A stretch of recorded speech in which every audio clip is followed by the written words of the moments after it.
Okay, so this is my presentation for my communications class. It's an informative presentation. I chose the topic, how to change your own oil. By changing your own oil, you're able to take a hold of some of that maintenance on your vehicle and save the hassle of taking it into the shops and sitting in the waiting room and dealing with the workers there. I've been changing my own oil for years and years and years. In doing so, I've realized I'm able to use a higher quality oil and filter than they use in oil change shops, and I do it for the same price as a conventional oil change. Now, first thing you're going to want to do is go get your supplies. Before going to the store to get the supplies, you're going to need to look in your owner's manual on the viscosity and amount of oil required. I'd recommend writing that down and keeping it in the glove box so it's ready access. If you do maintenance on multiple vehicles, it can be difficult to remember which vehicle takes which oil, and you definitely don't want to mix them up.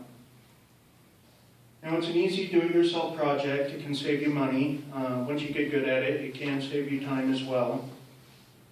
First thing I'm going to do is go over the equipment required, and then I'm going to go over the process step by step.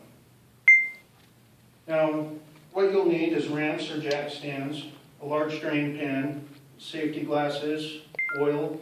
You're going to want to make sure you have the right viscosity and the amount required. You're going to need the proper size wrench for the drain plug, an oil filter wrench, funnel, and rags. And you can also purchase all those tools on Walmart, AutoZone, everything you could get for around $60 or less. Now that you have everything you need, we'll go over what it takes. Step one, you want to actually make sure the oil is warm. If it's been sitting for a while, run the vehicle for maybe 5 minutes. If it's been running and driving, you're going to want to let it cool down so you don't burn yourself. Then you're going to want to jack up the vehicle or drive it up on the ramps. Make sure you engage the emergency brake, and you want to use blocks or chocks for the tires. Edmunds.com, they tell you never want to work underneath the jack. It can slip. That's how people die. Next thing you want to do is remove the oil filter cap to provide a little bit of airflow. The oil will drain quicker. You want to locate the drain plug and the filter. And then you want to position the drain pan. You're going to want to angle it slightly from the drain plug to make up for that pressure. And then you want to remove the plug.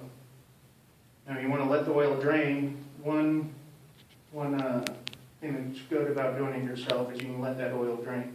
When you take it to the shops, they do a quick job, they plug it up again, and there's oil, still some dirty oil in there. When you do it yourself, it gives it that chance to fully drain. You want to replace the plug, and then you want to reposition the pan. If necessary, you can remove the filter and drain it into the pan. You also want to make sure that the old gasket came off with the old filter. If that filter gasket's still on the vehicle, it's not going to seal up nice with the new filter. Next, you want to take the new filter, and you want to apply some fresh oil around the gasket.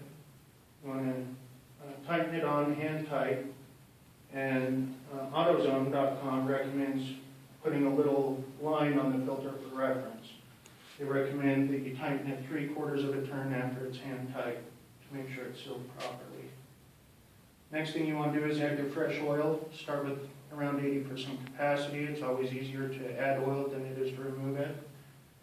And then you want to replace the filler cap and start the engine.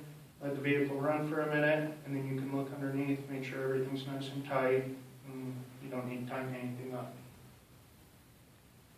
And then you're able to take it off the jack stands or off the ramps and check your oil level on level ground. You want it to barely reach the second notch on your oil dipstick. If it's under the first notch, it's low. Anything in between the two is okay, but ideally you want it to that second hole. The last step is to properly dispose of the used oil. You want to, I always just use some old milk jugs. I've got small containers, fill it up in there, and then it's important that you take it to a proper disposal place Walmarts have them, all the auto parts stores have them as well. And that's it.